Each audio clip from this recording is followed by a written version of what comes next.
السلام عليكم ورحمة الله وبركاته. بدون مقدمات بدون أي شيء، إذا هذا الفيديو ما انتشر خلال 24 ساعة ف2 مليون مسلم راح يموت.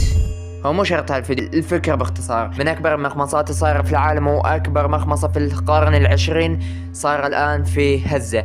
إذا لم نتدخل خلال 24 ساعة تقريبا راح يموت أكثر من 100,000 واحد باليوم بسبب الجوع.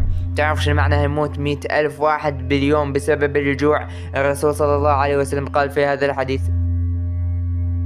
هذا مؤمن واحد، فما بالك في 100,000 واحد باليوم من نساء وأطفال وشيوخ ورجال، ومنهم حفظ لكتاب الله ومنهم بس مسلمين. يعني هسه شنو المطلوب منه؟ ما أطلب منك تنشر فيديو، وما أريد أستغل القضية بأي شكل من الأشكال، لكن أريدك تنشر الفكرة، أريدك تنشر القصة باختصار حتى تصير قضية رأي عام ويتدخل بها الناس من ذوي القرار، بلكي شوية تهتز شعرها وتتيسر الأمور. لازم القضية تتحول لرأي عام بأسرع وقت ممكن. أنا يمكن حتى ما راح ألحق أمنتج فيديو، راح أمنتج تسليك أهم شيء يخلص بسرعة. وأتمنى إنكم تلبوا النداء ولو مرة واحدة. وشيء آخر قبل ما أروح، لو كان مثلا واحد من أخوانك بالنسب هناك، هل راح تقعد مكتوب في اليد وتقول له حسبنا الله ونعم الوكيل وتقعد تدعي عليهم بس؟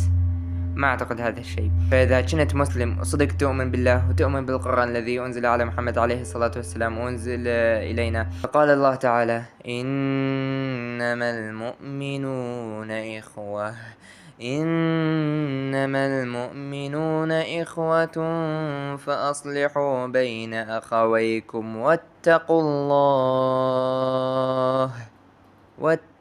الله لعلكم ترحمون. وهذا قدرت أسويه وأقدر أسوي أكثر إن شاء الله، بس نقول السلام عليكم ورحمة الله وبركاته.